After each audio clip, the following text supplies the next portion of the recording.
The Powder Storm. That's the explosive title of the new cocaine report from the Global Initiative on Transnational Organised Crime, written by illicit drug market and policy analyst Jason Eligh from Canada. Now, the report has been shared with Interpol SA, and it's found that over 350,000 people in South Africa consume cocaine daily. For more of the data that's come out of this report and also what it means for South Africa, we are joined by Andy Mashaile, the ambassador for Interpol SA. Andy Mashaile, a good morning to you. Thank you so much for joining us. Good morning to you, Naledi, and your heavyweight champion viewers. The powder storm of cocaine. It is an explosive report, and I think what stands out for me, and you've highlighted this in previous conversations before we went on air, is that this is data that actually came out during the hard lockdown. Yes, during the lockdown, the producers of coca, Colombia, continued to do business as usual and as ordinary. In fact, the production of cocaine increased, and all owing to the movements of your air cargo, your cargo by ship, and many of those things. And there was not enough of manpower on the ground that is determined to ensure that this tide that I refer to as the powder pandemic is stemmed. And unfortunately, there's a massive role that South Africa's playing in that larger global network, and that's really what I want to get into, because that's the concern. I touted the data, and perhaps you can clarify that as well, of how many South Africans are using cocaine daily, but also we're a shipment hub for this contraband. We're actually a transit point for the Eastern African markets. We are also a transit point for Australia. We also a transit point for other areas, your Asia and your Middle East. And this is because our ports of entry are so easy to providing gateway for the drug dealers and the drugs that are coming on land, the drugs that are left at the port. Durban happens to be the #1 lovely hotspot for the drug dealers in the world. The ports of Durban, your ports of Ngqura, and all other ports down there by our coastal line and coastal areas. It is against this backdrop that South Africa has been dubbed the cornerstone of the powder storm from Latin America into Africa and into Europe. Sure.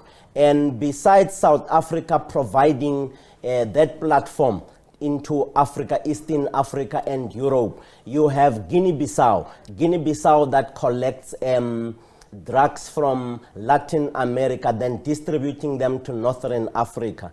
It's popularly known as the narco state in law enforcement and research spaces.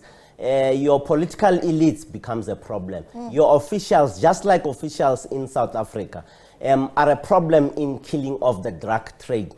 You remember in 2020, the 16 police officers who systematically stole cocaine that was stored at OR Tambo. In 2021, 6 police officers who were arrested traveling from Durban using state vehicles to escort 600 kilograms of cocaine into the land.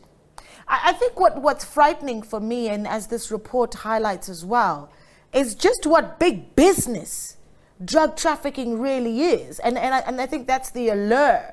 And that's why this becomes such an issue. It is big business and it's making a lot of money, but there's also a big market for demand in the country.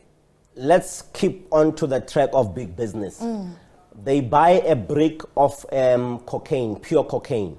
They buy it in Cape Town for between 350,000 and 400,000. Let's stick with 400,000. When it is processed, they make 5 million rands out of the 400,000 that they have spent, and part of the shipment that's sent through to other parts of Africa and the world. Other parts, a small carving is set aside for the local market. I can tell you these statistics are not year on year. These statistics are the previous financial year, 2020, 2021. Now, it suggests to all of us in this room and the viewers that the number has increased. We will wait for the research, the second part of the research, to check 2021, 2022 in terms of consumption. In terms of, once again, the people who are involved in enabling this powder pandemic that has affected young people in our communities. The second house on my mom's street, my father used to be a friend to the father or the owner of that house. That old man is now in an old age home. The people, the kids who are staying there, it broke my heart when I saw there are not even curtains on that house.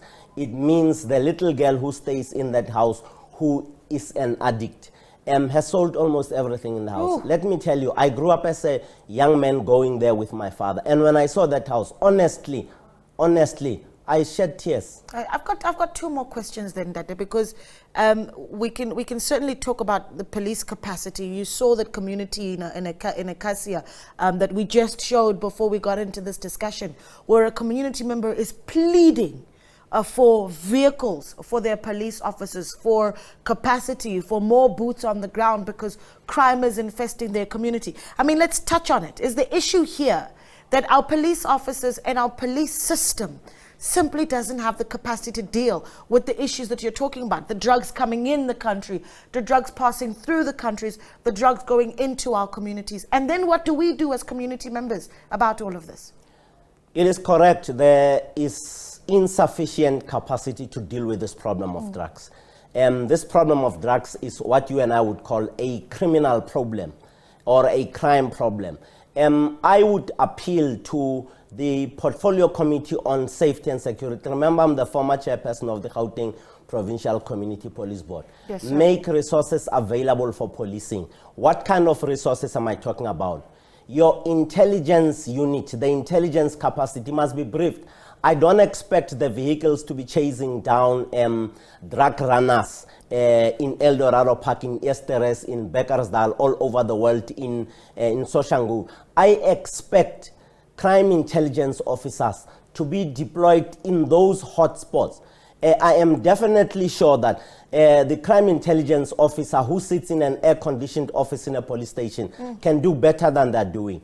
Your visible policing guys in the vans becomes naughty and collect money from drug dealers because crime intelligence is slow on its feet. I'm going to restrict myself to crime intelligence officers at the police station because they are based at the police station. When they go out there, they visit Chabins, they visit all these hotspots. They go to churches on Sunday, they go to Merapelo Yabomme, they go to the societies. That's where you pick up these things. Yes. I go and I get told. I have shared some of the things with you. When I flighted that I'm going to be on this show, a lot of people on the group said to me, one of them this morning said to me, on the 15th of January, they're looking at organizing bomme mothers to ensure that their kids understand how serious and troubled they are. Now, when it goes to that extent, it means crime intelligence, the operations, we must ensure that our mothers are not heartbroken. They are victims of gender-based crime. They are victims of abuse in general.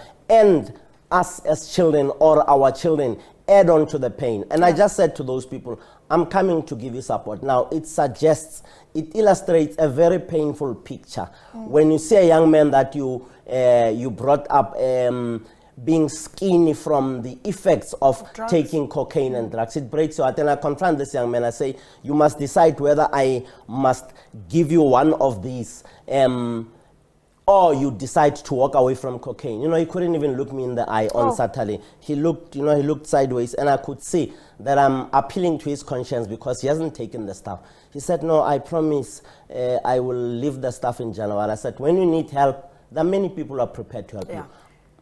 It's a struggle and it's an addiction, and it's something that is certainly bothering our communities to a desperate level.